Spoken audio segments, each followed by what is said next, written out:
Pakistan international airlines বা PIA.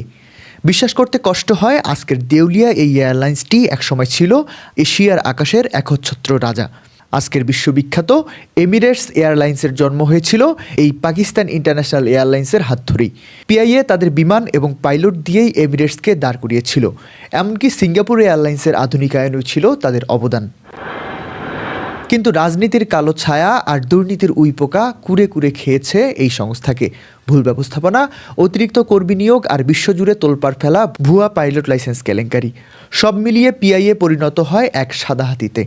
ঋণের বোঝা যখন 800 বিলিয়ন রুপি ছাড়িয়ে গেল, তখন আইএমএফের শর্ত আর দেশের অর্থনীতি বাঁচাতে পাকিস্তান সরকার বাধ্য হলো তাদের এই জাতীয় সম্পদ বিক্রি করে দিতে।